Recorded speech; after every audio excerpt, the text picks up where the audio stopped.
alimentar mais de 800 milhões de pessoas em todo o mundo. Essa é responsabilidade do agro brasileiro. O produtor rural precisa de suporte, apoio e capacitação. E é aí que entra a importância do distribuidor de insumos agropecuários. Aproximadamente 50% de todos os insumos que chegam ao campo hoje vem através do distribuidor brasileiro. Onde estiver um produtor rural, haverá sempre o suporte de um distribuidor de insumos. E onde o distribuidor estiver, a Andave estará ao seu lado. Andave, a força que une a distribuição.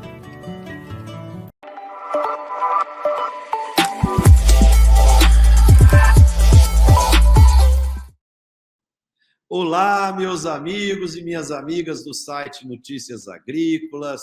Que saudade, que prazer estar aqui de volta com o nosso programa depois de uma longa viagem.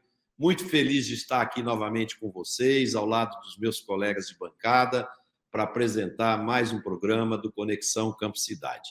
E eu quero pedir aos meus colegas de bancada e a vocês, nossos internautas que nos prestigiam todas as semanas, eu queria trazer hoje aqui para vocês algumas experiências que eu vivenciei nesses 23 dias de viagem pelo Japão, pela Austrália, andando pelas cidades grandes, pelo interior.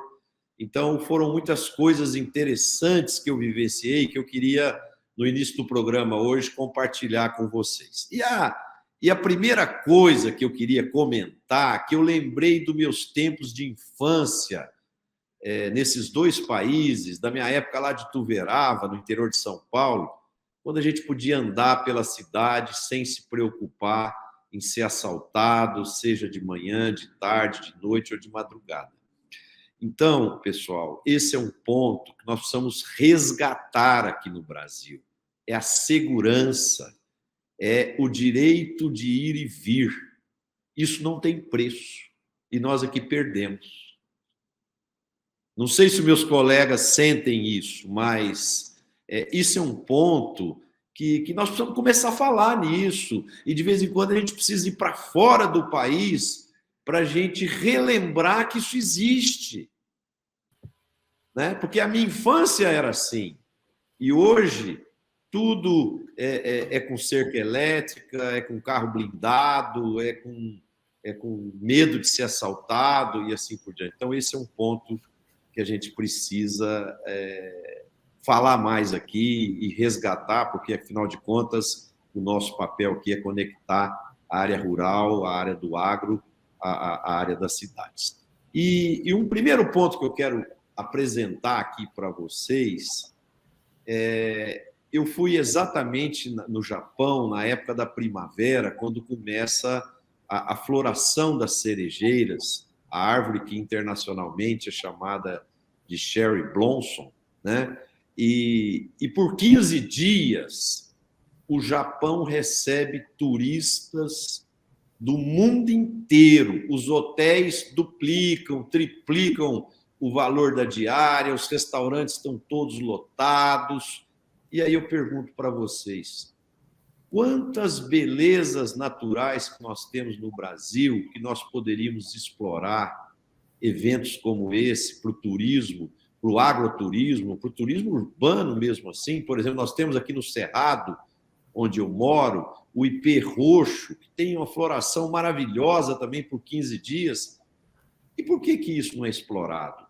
Aí eu queria pedir para os agricultores, os pecuaristas, os empresários do agro que estão nos assistindo, que tem um amigo vereador, que tem um amigo prefeito, nós precisamos plantar mais ipê, gente. Nós precisamos ter a floração do ipê e criar disso eventos para o agroturismo e para o turismo brasileiro para gerar receita. O Japão estava lotado de gente do mundo inteiro para ir lá ver cerejeira. Marcelo, hoje estive um pouquinho antes aqui conversando com o professor Roberto Rodrigues sobre isso, né? Foi uma coincidência aqui, sobre a importância do ipê, né? Do ipê amarelo, que ele vem na seca, em agosto e setembro, e nos prestigia, né? dando em todo o Brasil. Ele até me falou uma frase muito bonita que eu anotei aqui: cálice de ouro enfeitando o universo. Quando floresce, ninguém esquece.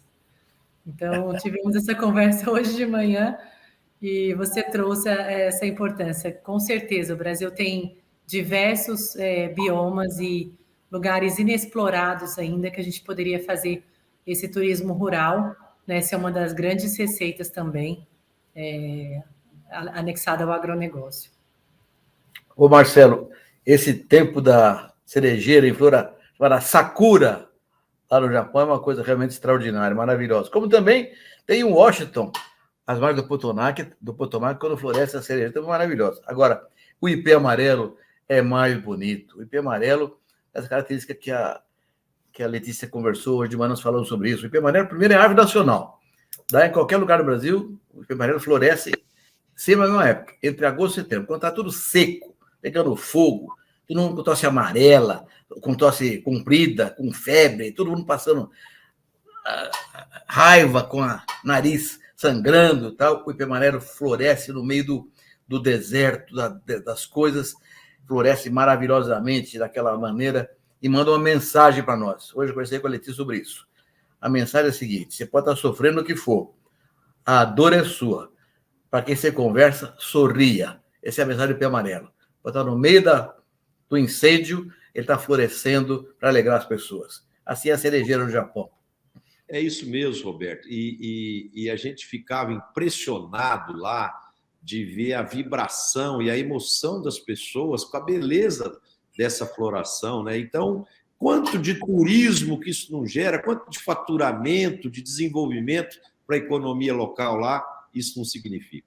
Um segundo ponto que eu queria comentar e compartilhar com vocês é o seguinte: nós temos aqui no Brasil cerca de 2,5 milhões de empresários rurais que não conseguem nem 2 salários mínimos por mês, porque sua propriedade são pequenas, muitas vezes baixa tecnologia, né?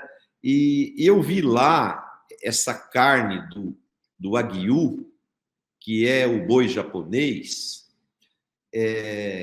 eles fazem uma metodologia de produção dando uma supercarga calórica e de energia para os animais, onde eles passam a ter uma carne com bastante marmoreio e esse gado ele tem uma carne muito macia. Eu tive o prazer de comer a carne por 3 vezes e ela praticamente dissolve na boca, né? Então é uma coisa espetacular.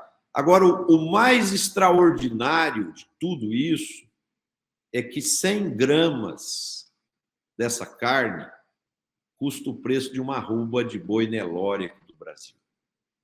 100 gramas, né? Então eu pergunto, claro que o boi Nelore é fantástico, nossa produção, nossa exportação de carne, tudo isso é fantástico. Agora, para pequenos agropecuaristas, será que não poderia ter pequenos núcleos de produção de um tipo de carne desse para conseguir uma geração de valor desse porte? Quer dizer, se são 150 vezes a agregação de valor, né? E muitas vezes a nossa cultura é muito forte de commodity, porque nós somos grandes produtores de commodity, e isso é um mérito, um valor muito importante que o Brasil tem e que nós temos que estar sempre reconhecendo. Agora, tem muitos nichos, né, para se produzir produtos de alto valor agregado e muitas vezes isso está passando batido e nós temos que mostrar esses exemplos que vêm lá de fora para tocar aqui nas pessoas e a gente encontrar caminhos bacanas para o pequeno produtor, para o médio produtor, né? Marcelo, que bom tê-lo de volta conosco, que saudade nós estávamos. Sim, Antônio, também estava com saudade de vocês. E tenho certeza que você estava louco para voltar aqui para conversar com a gente aqui, atender essa nossa audiência grande aqui do Conexão Campo Cidade, que você muito bem coordena e apresenta. Boa tarde, ministro Roberto Rodrigues, Letícia, que bom revê-los. Marcelo, uma pena o Tejon, que é um mestre nessa questão da comunicação, não estar aqui, tanto para que ele pudesse desenvolver um raciocínio sobre esse ponto que você está trazendo, como também me resgatar caso eu vá muito fundo, né? Um assunto que não é a minha especialidade.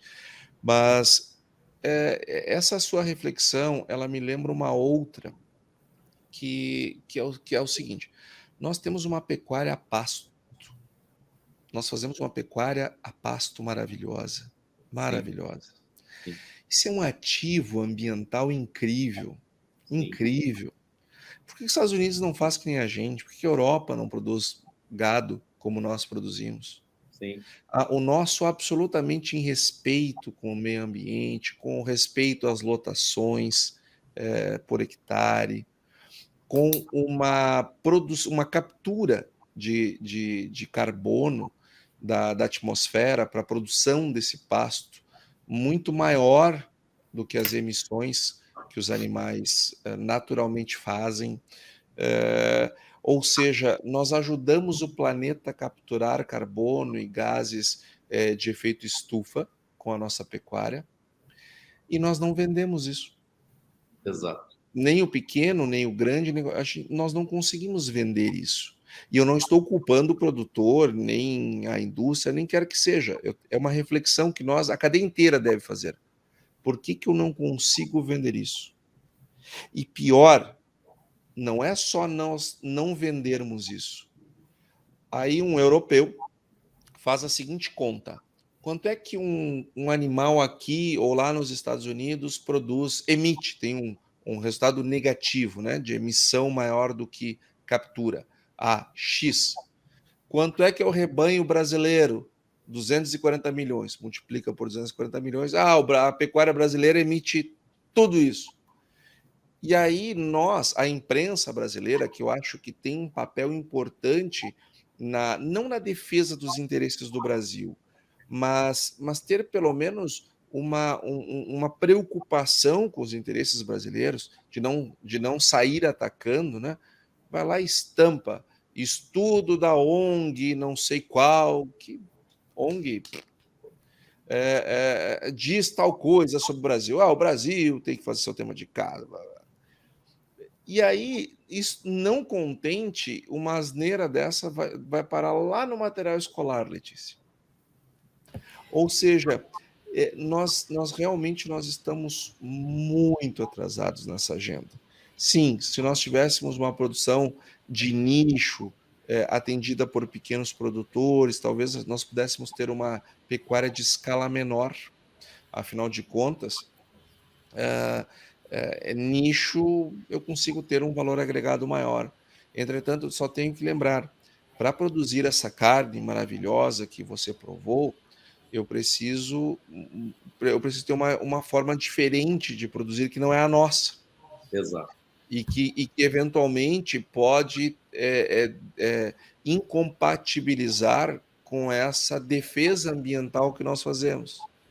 Mas a pergunta que nós temos que nos fazer é a seguinte: se nós não estamos sendo valorizados, e muito menos nem respeitados, quem dirá remunerados, pela defesa do meio ambiente que fazemos, pelo modelo de pecuária que nós fazemos, será que não era melhor então ir para essa, que paga bem mais, que um quilo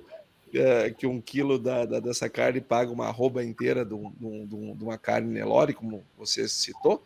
Será que então nós não devemos? Quem sabe a gente tem que avaliar se esse custo ambiental se paga. Antônio, além desse ponto que você está colocando, aquilo que você colocou anteriormente, o fato da pecuária brasileira ser, a maior parte dela, extensiva, de porte, e ter uma condição muito mais próxima de algo natural, né, ligado a questões mais naturais, nós poderíamos, com apelo de marketing e uma boa envelopagem de comunicação, capturar muito mais valor. A hora que eu for falar um pouquinho da Austrália aqui, eu vou citar o tanto que eles valorizam tudo que vem do natural, do ecologicamente correto e assim por diante. Então, assim, essas discussões nós temos que ter aqui para a gente poder, claro, se a gente tivesse as soluções aqui para todos os problemas do Brasil, nós estaríamos bilionários, né?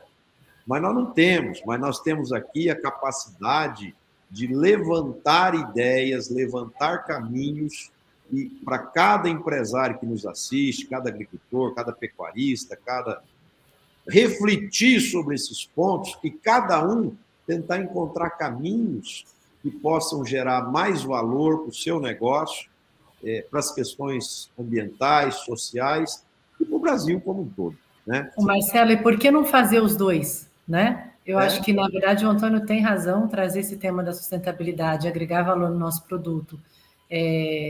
A gente precisa aprender a fazer isso com maestria, né? Pena o Tejão não estar aqui. Mas eu gosto de uma divisão, Marcelo, que você trouxe aí.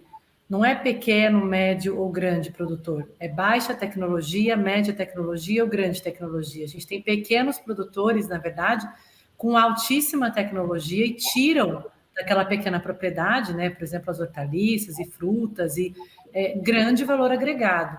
Então, eu acredito que o Brasil é tão grande que tal a gente conseguir, né, evoluir esses produtos para tirar maior proveito, tanto na nossa marca de sustentabilidade social e tecnológica que a gente tem, mas também trazendo novos produtos aí com valor agregado maior. Legal. Aliás, Marcelo, Letícia, é importante, o Antônio está com a gente aqui, o que o Rio Grande do Sul faz com ovelha, uma perfeição, uma criação de ovelha hoje, nós temos um mercado que é muito maior do que a produção, nós estamos importando ovelha. Então é importante essa questão que é para pequeno, médio e grande produtor fazer ovelha com enorme competência, é um nicho espetacular de mercado. E os gaúchos fazem isso na perfeição. Não há dúvida. E nós temos que nos inspirar, né, Roberto, nesses diferentes exemplos que nós estamos citando aqui, para tocar em cada um que nos assiste, para preocupar com a geração de valor. Poxa, se um japonês consegue vender 100 gramas, não é 1 quilo, não, viu, Antônio? É 100 gramas. 100 gramas. Nossa, melhor ainda. Pelo preço de uma arroba de boi, quer dizer, que a gente vende aqui, poxa, isso deveria servir para nós de benchmarking, de inspiração, né? Porque nós não estamos falando de algo que não existe, que acontece em Marte, né? Nós estamos falando de algo que acontece aqui na Terra, né? Então, se isso é possível, isso deveria nos inspirar a buscar a geração de valor. Isso acontece, por exemplo, lá no Japão, a cidade de Kobe registrou aí como um padrão dessa marca para falar do Kobe Beef, né? Então, o boi tem que sair de lá. Se sair de qualquer outro lugar, não pode ser Kobe Beef. É igual a champanhe francesa. A gente pode produzir aqui o espumante, mas champanhe é lá da região de Champagne, né? Então, isso tudo são jogadas de marketing que agrega valor e aumenta alguns zeros ali e alguns pontos percentuais na rentabilidade do empresário rural. Então, nós temos que nos atentar para isso. Marcelo, eu acho que um assunto está muito ligado ao outro, né? Você começou a sua fala falando de segurança. Eu acho que turismo tem tudo a ver com segurança. Enquanto essa falta de percepção de segurança que nós sentimos aqui, o turista, sobretudo aquele que veio de um país desenvolvido, ele sente ainda mais do que nós. Então, nós teremos dificuldades de resolver o problema do turismo antes de resolver o da segurança. Agora, está cheio de cidades aí no interior do país que são super seguras, inclusive, e eu diria principalmente cidades vinculadas ao agronegócio, são cidades bastante seguras, e que eu concordo com vocês. Eu conheço Washington, não conheço o Japão, mas conheço Washington e já fui lá em época das cerejeiras, e é lindo, lindo, lindo. Mas eu vou dizer um negócio para vocês. Os nossos IPs não perdem nada para eles. Nada. Aqui o Parque da Redenção, aqui em Porto Alegre, que está aqui do meu lado, aqui, na época da floração dos IPs roxos e amarelos, meu Deus do céu, é lindo de ver. As ruas são lindas. E como bem lembrou o ministro, Roberto, o IP é a nossa árvore símbolo do Brasil, ela está no Brasil inteiro. Então eu estou falando aqui de um relato de algo que eu convivo com mais frequência, mas tenho certeza que cada um de nós, cada um daqueles que nos acompanham, estão tem alguma experiência de ver essa beleza toda. Nós precisamos saber divulgar melhor. E essa cidade que está ao fundo, já que você trouxe uma relação, que aqui o Richard Serpa, ele é presidente da comissão de ovinos da Farsul, ministro Roberto. E ele é um diretor da Farsul.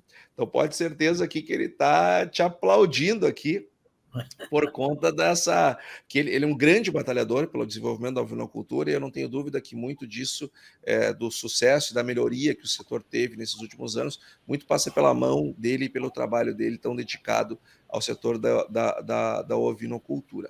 Agora, essa cidade que está atrás de ti, Marcelo, Nova York, que eu também já tive o privilégio de conhecê-la, ela recebe por ano mais ou menos uns 70 milhões de turistas. E via de regra, né, o Nova York é isso aí que está aparecendo na fotografia. É uma ilha, né, Manhattan, enfim, fica lá. Não é grande, não é uma coisa gigantesca, é uma cidade, né, que é muito populosa, densamente populosa, mas é isso aí, 70 milhões. O Brasil inteiro, de ponta a ponta, recebe 12. Ou seja, uma cidade americana recebe bem mais do que o Brasil inteiro. 6 vezes mais, né? Alguma coisa está errada. Alguma coisa está errada. Marcelo, então, tem muitos comentários aqui dos internautas sobre esses temas que você falou, né? Então, a Ana Cláudia trouxe essa questão de padrões europeus de sustentabilidade, essa falta de tropicalização das metodologias precisa ser melhor enfrentada pelos produtores e pela frente parlamentar. E José Vieira Jordão também, há que comunicar aberta e resilientemente o sistema de produção sustentável e há que comunicar a diferenciação real e virtual emocional da carne brasileira. Então, trouxe... Com certeza. Richard também trouxe o consumo de carne ovina aqui per capita no Brasil em abates oficiais são de 400 gramas. Então, temos os internautas participando aqui ativamente conosco. Obrigada. Legal, olha, Richard, eu tenho feito a minha parte, viu? Lá em casa, no final de semana, sempre tem alguma coisa de ovelha. Eu também gosto, viu, Antônio? Eu também gosto bastante, viu? Domingo lá em casa, sempre tem uma ovelha. Eu sou fã de uma carne de ovelha. Bom, o terceiro ponto que foi esse me impressionou. Eu nunca imaginava que existiria uma coisa dessa. Essa eu fiquei impressionado. Está fazendo o maior sucesso lá no Japão, das grandes cidades, Tóquio, Osaka, Kyoto, cafeterias, porque existe muita gente no mundo hoje vivendo sozinha, gente. E lá no Japão, principalmente, existem casas, apartamentos, tudo muito pequenos, né? Então, muitas vezes, a pessoa mora sozinha e ela não pode ter um animal de estimação. Então, o que ele faz? As cafeterias criaram um modelo espetacular, que é o seguinte, uma cafeteria especializada em cachorro, outra em gato, outra em porquinhos, outra em coruja, tem até de cobra e lagarto. Então, é o seguinte, o cidadão acorda cedo, faz às vezes sua caminhada, seu exercício, vai numa dessa cafeteria, pega lá o bichinho que ele adotou, toma café com o bichinho de estimação dele, compra comidinha, dá comida para o bichinho e vai embora e vai trabalhar. No outro dia cedo, ele faz a mesma coisa, né? Isso mostra quanto que o ser humano é carente, está carente, e, ao mesmo tempo, como que tem jeito de inovar, fazer diferente, prosperar e ganhar dinheiro. Quer dizer, essas cafeterias estão se multiplicando lá no Japão, impressionante. Quer dizer, eu nunca imaginava que uma coisa dessa pudesse existir, né? E a gente via lá a felicidade dos usuários em cuidar do seu bichinho de estimação, fazer carinho no bichinho ali e tal, né? Então, isso mostra para nós quantas formas diferentes tem para se criar negócios, inovar, fazer diferente e gerar valor. Maravilha, Marcelo. Marcelo, conta um pouquinho para nós da Austrália, porque depois eu quero voltar no tempo da segurança, que esse negócio de segurança está pegando fogo no Brasil com invasão de terra, particularmente. Eu tenho só mais um ponto aqui do Japão. Só antes, eu só queria fazer um comentário a respeito desse vídeo que está sendo passado agora, que é o seguinte: esses animaizinhos, eles consomem ração, que é uma demanda importante. Eu estava lendo um relatório da China, agora, na semana passada, sobre a elevação da demanda de grãos para a produção de ração animal. É uma coisa impressionante, gente, como isso está crescendo. Porque nós sempre temos no nosso mindset o número de pessoas na Terra, cresce a população aqui, e nós não estamos dando muita bola, e eu estou fazendo aqui a minha culpa como um profissional, como um técnico, para o tamanho desse mercado de pet, o quanto isso já está demandando. E quando se troca um cachorrinho por um porquinho, aí a demanda é bem maior. Com certeza. Bom, o último assunto aqui do Japão, Roberto, e Antônio, e Letícia, e amigos aqui que estão conosco assistindo o programa, eu fiquei encantado de ver no mercado de 200 anos de tradição lá de Osaka, os cafés brasileiros lá expostos, com rastreabilidade, com o nome do produtor, né, que produziu o café e tal, e tudo com embalagem de 100 gramas. Então, as pessoas não compram quilo lá, não, compram gramas, né? E eu fiz uma conta de cabeça na hora lá, o preço que estava sendo vendido o quilo de café era R$340. R$340. Uma saca de café, hoje, alguém viu o preço do dia aí do café? Não, mas estava 1.112, 1.115 na sexta-feira da semana passada. Vamos dizer, R$20 o quilo, né?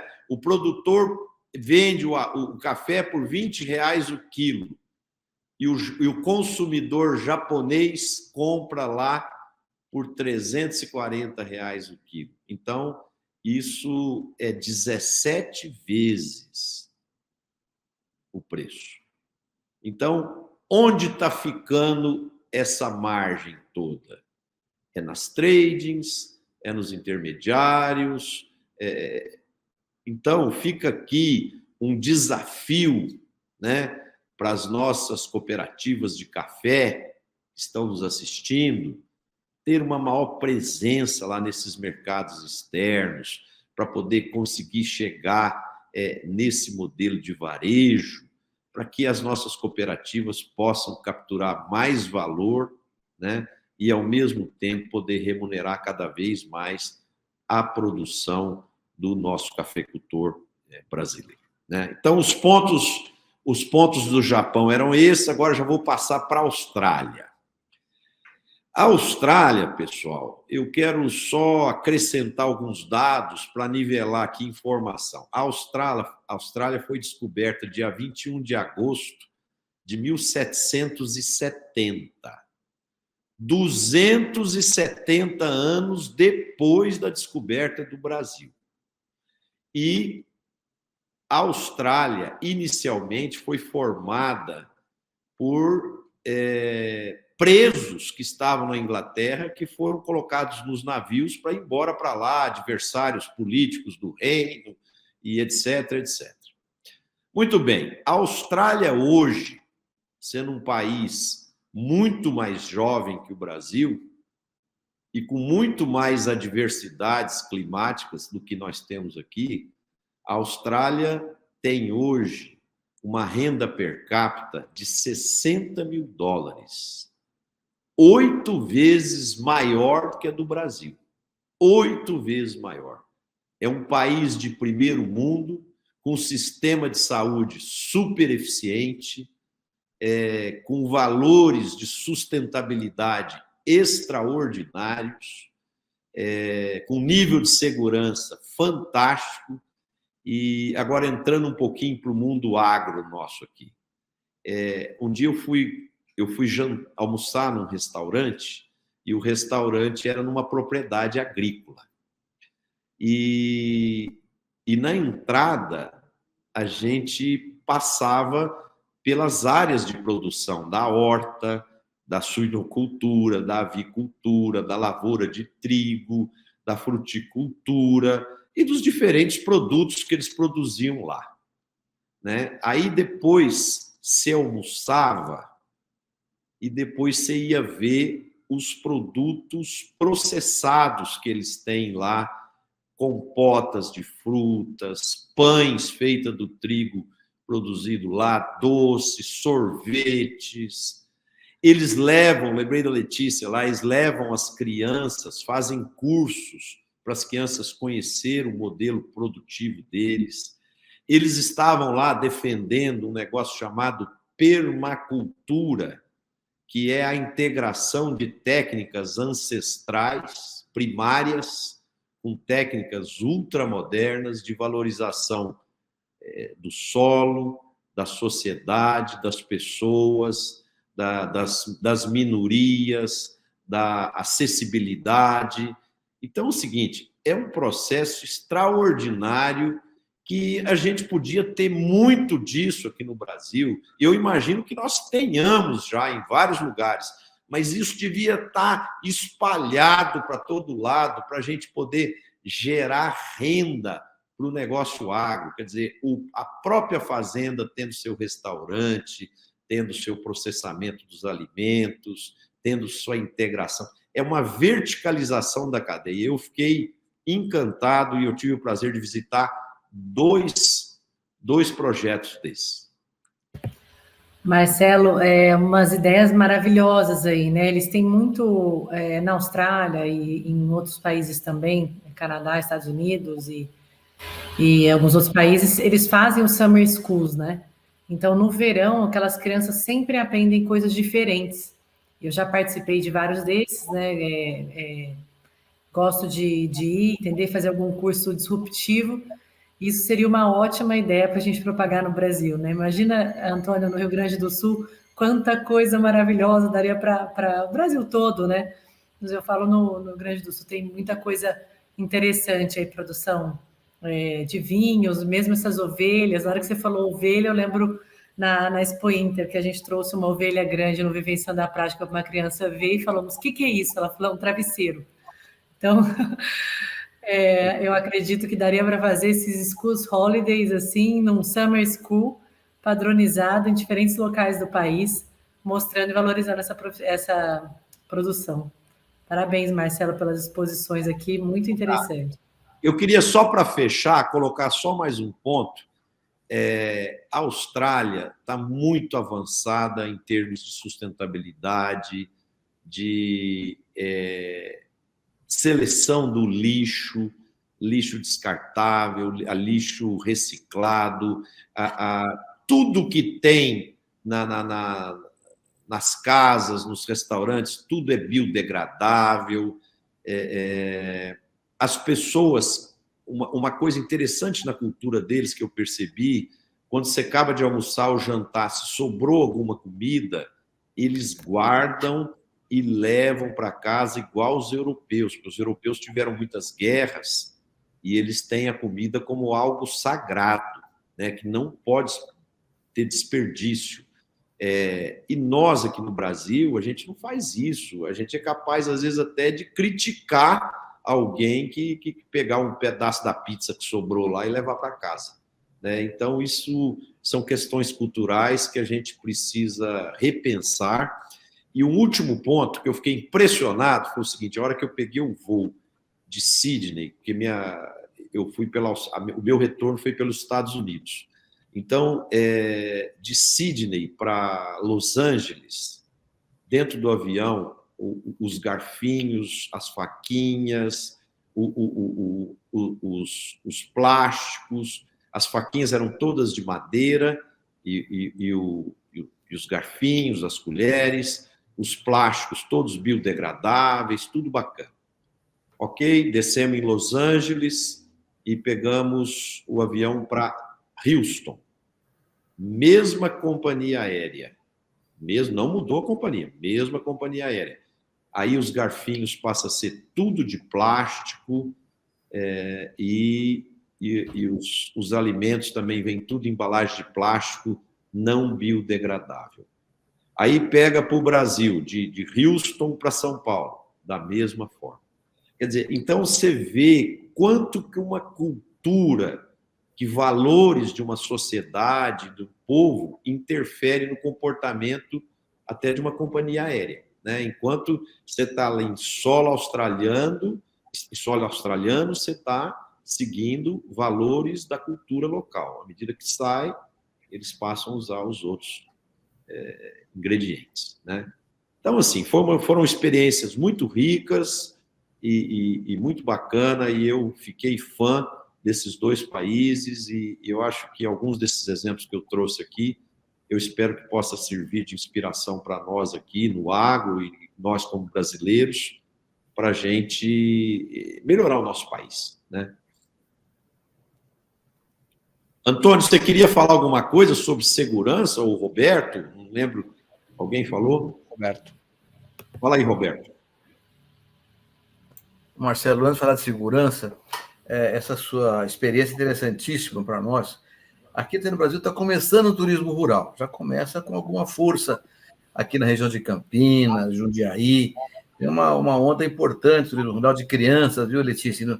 Indo sábado com as professoras visitar, aprender como é que apanha uma goiaba, como é que tira um figo do pé. Já tem alguma coisa acontecendo com o turismo rural. O que precisa é casar o turismo com a formação na agricultura, para que as coisas sejam completas. Não fica uma coisa muito artificial, só turismo. Mas já está começando no Brasil com muita competência. Eu me lembro também, lá para trás, quando eu aprendi a Aliança Mundial de Cooperativas, andava pela Europa toda, uma vez numa fazenda na Noruega, Marcelo, eu estava almoçando lá, chegaram turistas sem marcar nada, e tinha um freezer na casa da fazenda com produtos, então fizeram um almoço lá e falaram, olha, aqui no verão nós fazemos almoço e comida aqui para turistas que vêm caçar, e no inverno vem caçar e vem também fazer canoagem, né? E no inverno vai quem vem esquiar. Então tem todo um processo de turismo armado com as fazendas todas, que tem uma renda adicional nesse processo. Na Holanda também, fiz uma cooperativa de leite de ovelha uma vez, em que chegava um ônibus japonês e alemão e tal, e coisa, descia aquele pessoal. A primeira coisa que eu fazia era brincar com uma ovelhinha pequenininha, tirava a lei da orelha, e aí vendia queijo e tábua e tal, fazia uma nota com o turismo rural na cooperativa. Bom, mas o tema segurança, que tratou muito enfaticamente, Marcelo, na primeira parte, você falou muito de segurança sobre o tema, o direito de ir e vir, né? Que hoje anda restrito em vários países do mundo, tá vendo? Na Europa também, alguns países estão sofrendo esse processo do direito de ir e vir, está um pouco cancelado. Mas, enfim, aqui no Brasil, essa coisa está ganhando uma dimensão muito constrangedora com essa nova onda de invasões de propriedades rurais. Hoje mesmo foi uma propriedade rural de novo, no sul da Bahia. Então, essa questão da segurança jurídica é uma questão absolutamente central, está passando meio ao largo das ações do governo aqui no Brasil. É importante cuidar disso aí. É a mesma coisa do desmatamento ilegal. É ilegal, não tem que discutir. Invasão de terra é ilegal, não tem que discutir. Incêndio clandestino é ilegal. O tema do garimpo clandestino, o que é legal, nós não podemos, de jeito nenhum, concordar com isso. Então, o tema da segurança jurídica é uma questão central para o agro avançar aqui no Brasil também. Então, Roberto, mas aí nós temos que começar a mudar totalmente os nossos valores, né? Então, por exemplo, aí você pega a comitiva da presidência da República que vai para a China. Não convido o Roberto Rodrigues para ir, que é o maior embaixador do agro brasileiro, né? E convida o Stedley para ir, né? Então, assim, será que é assim que nós vamos construir um Brasil diferente? né? Então, eu penso assim, o Brasil é um país em que os valores estão muito confusos, né? As coisas estão muito misturadas, né? Houve uma época que o presidente da República pegava as maiores cabeças do país e falava: eu quero que você vá comigo junto para nós gerarmos negócios, empresários e tal. Agora não, acho que tá estranho isso aí. Eu não acho legal isso. Eu fico me perguntando, Marcelo, ministro Roberto, Letícia, onde é que estão os defensores da democracia? Cadê o pessoal que assinou a carta aquela pela democracia? Porque invasão de terra é uma violação ao Estado democrático de direito. É uma violação gravíssima. Porque se nós não temos segurança que aquilo que o Marcelo começou o programa despretensiosamente, não tinha nada a ver com esse assunto, falando da importância da segurança que transpassa a sensação, mas também nós temos a ter que ter a sensação de segurança jurídica. Cadê o pessoal que assinou a cartinha pela democracia? Que eu não estou dizendo que a carta estava errada, não, temos que defender a democracia. Só que nós temos que defendê-la sempre. Sempre. E eu fico me perguntando, cadê os defensores da democracia?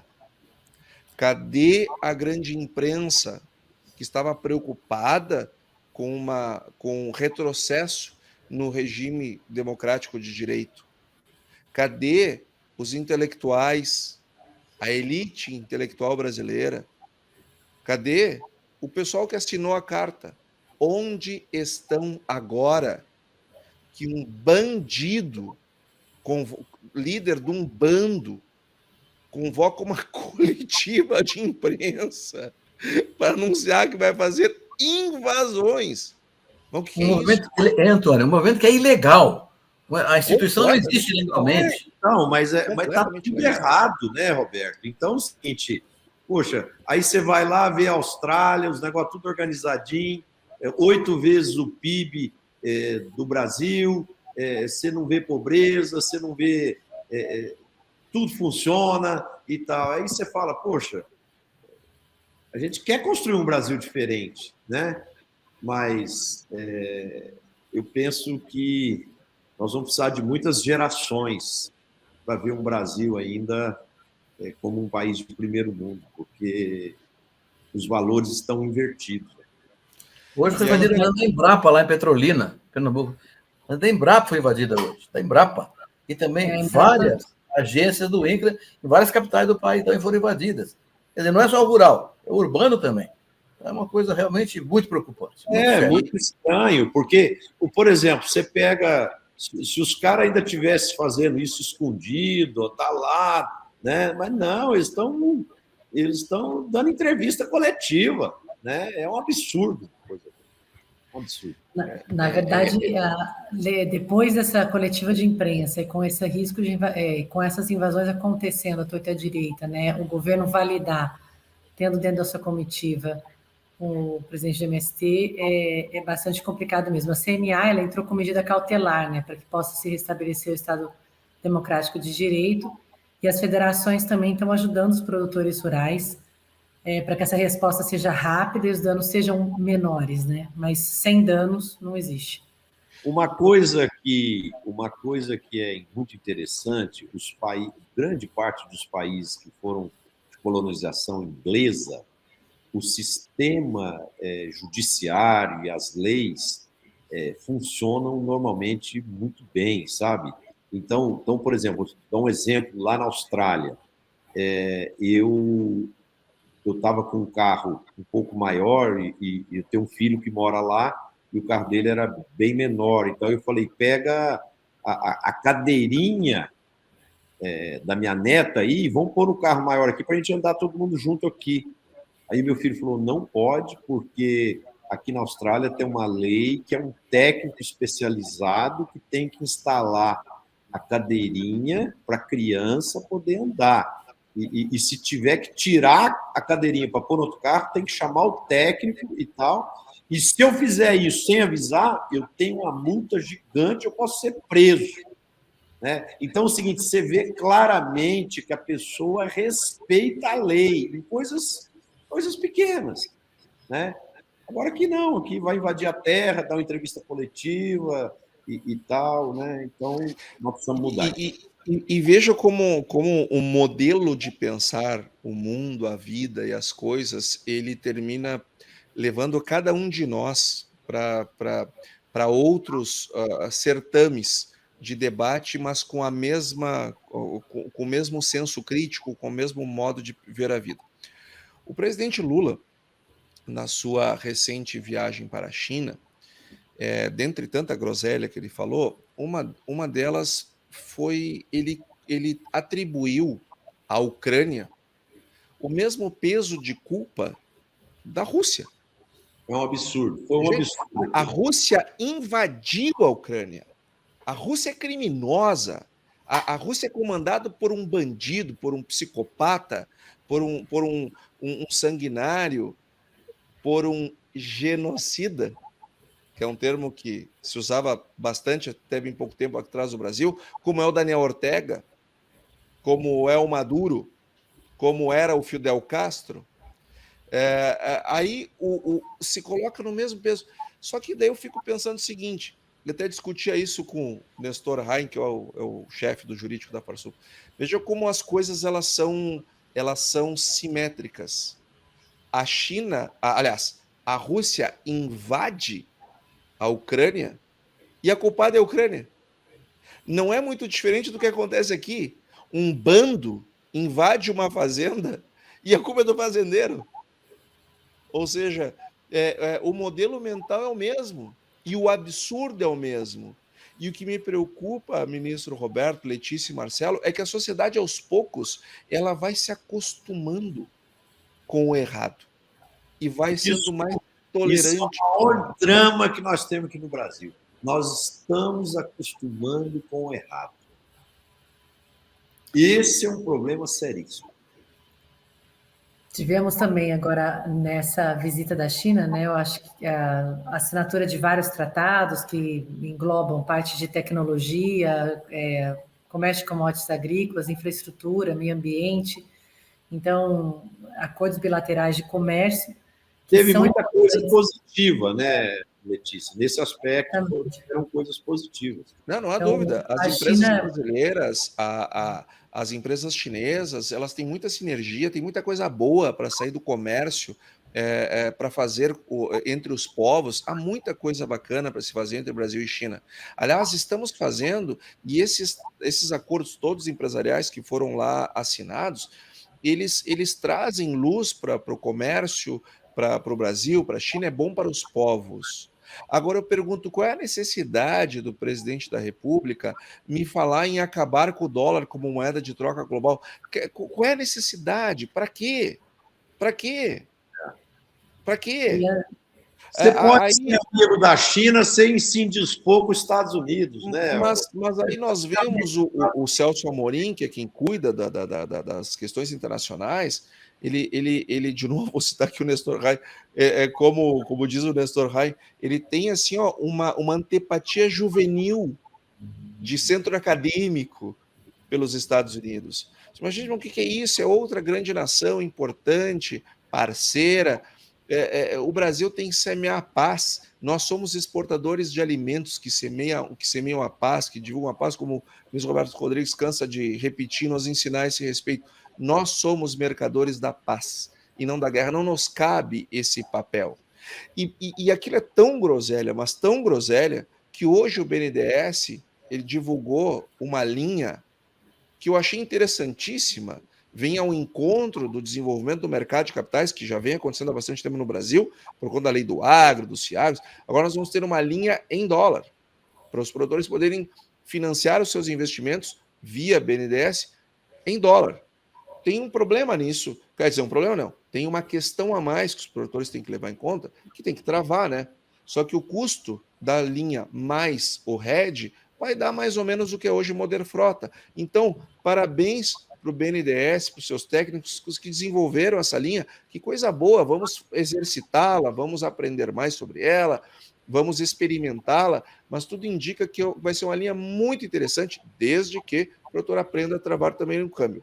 Agora, muito legal isso que você falou, viu, Antônio? Só um detalhezinho, muito legal isso que você falou.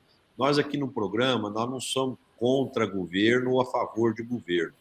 A gente é a favor do que é certo, do que é correto, do que é bom. O que é bom, a gente vai sempre elogiar. E o que for errado, no nosso entendimento, nós vamos criticar. E então, Marcelo, para concluir esse ponto, eu vou repetir, talvez o nosso telespectador tenha passado despercebido. Essa linha é em dólar, ela não é em yuan, é em dólar.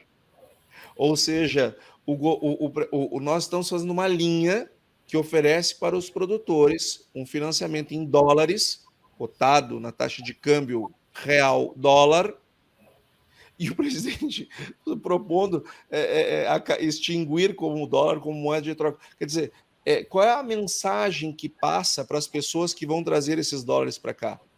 Qual é a mensagem que passa para as pessoas que estão desenvolvendo essa linha aqui? O presidente tem que ter ciência do seu papel, do seu cargo e da sua importância, ainda mais se estiver no terceiro mandato. Muito menos dizer que os americanos estimulam a guerra, né? Para quê? A Europa e os Estados Unidos estão estimulando a guerra. Eu sinceramente, eu penso assim, é um posicionamento dele, pessoal, né, e que acaba... quando você tem um cargo de presidência, quando o que você fala por si e pela instituição que você representa. Então, aí cabe ao líder ter muito mais cuidado e bom senso no que fala. Antônio, dentro dessa linha que você trouxe, né, que foi anunciada agora à tarde, são 2 bilhões de reais de crédito rural e a taxa 7,59% ao ano, mais variação cambial. Então, o BNDES e o MAPA veio anunciar isso aqui, e, ao mesmo tempo, a gente está com a esperança aqui da antecipação da safra 23-24, parece que vai ser anunciada agora na AgriShow. Então, isso deve movimentar mais o setor de máquinas, que teve uma queda, né? E a única coisa que as características... Letícia, só um ponto aqui. Isso é uma coisa que o governo está de parabéns, conseguir antecipar um mês aí, o Plano Safra, divulgar num evento tão importante do agronegócio como é o AgriShow, né? Bacana, muito bom. Isso diz que os recursos vão vir, né, alinhados com esse Plano Safra anterior, um pouco a mais, mas serão para a Pronamp e Pronaf a sua maioria, né, com taxas entre 3% e 4% ao ano. Então, eles falaram também que a parte de sustentabilidade, né, que está ligado ao ABC, e quem cumpre as regras socioambientais terão as menores taxas do mercado. Acho que isso vai ajudar esse agricultor de pequena tecnologia a sair desse patamar e se financiar, né? Então, estamos esperando aí fortemente a AgriShow. Letícia, eu gosto muito dessa ideia, dessa linha, tá? Quero me posicionar. Eu gosto da ideia, acho bacana, é inovadora. Desde que se criou a CPR referenciada em moeda estrangeira, já se pensava justamente em conectar o agronegócio brasileiro aos recursos que circulam no mundo. Tudo ótimo. A única coisa e é mais barato. A única coisa que nós temos que entender, e o nosso produtor precisa evoluir, e entender que uma linha dessas, eu preciso também exercitar o hedge cambial. Porque, como disse o Mário Henrique Simonsen, economista brasileiro, e que também o ministro Roberto já o citou aqui, a taxa de juros aleija e a taxa de câmbio mata. Imagina uma linha dessa 120 meses, como tem, né? Pode ser até 120 meses, 10 anos, portanto. Imagine o seguinte cenário: nesses últimos 10 anos, não vou nem tão longe, há 10 anos atrás, lá em 2014, o câmbio era 2,30. Ou seja, ele já aumentou 160% de lá para cá. já chegou a estar 160% maior do que estava lá. Então, imagina o produtor que pagou 8% mais toda essa variação cambial. Então, é uma linha boa, inteligente, mas que requer também um hedge cambial, cujo custo da linha do juro mais o hedge vai dar um Oder Frota. Então, está muito bom. O problema é querer pegar sem o hedge. Aí o produtor pode se machucar, é só olhar o que aconteceu nos últimos 10 anos no Brasil. Perfeito, Antônio, muito bem lembrado. Muito bom. Muito bem. Um outro ponto que eu queria colocar aqui com vocês, o setor de distribuição de insumos está passando um momento que estão com grande preocupação, porque o que aconteceu? No final do ano passado, os estoques de insumos estavam muito altos.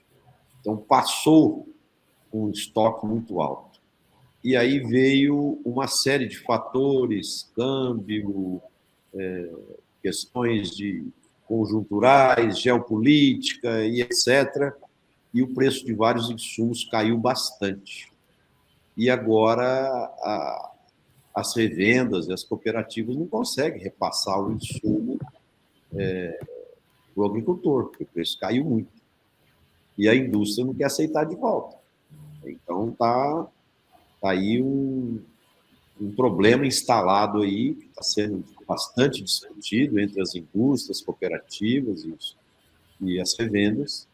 E é importante que o bom senso prevaleça aí, que as partes possam encontrar as melhores soluções para que, efetivamente, o agricultor possa comprar os insumos dentro dos valores de mercado. Tem razão, Marcelo. Isso vai dar um prejuízo danado para algumas instituições cooperativas, sobretudo. Então, tem que tomar muito cuidado para ter uma solução harmoniosa, equilibrada, senão vai ser uma coisa muito séria para frente aí.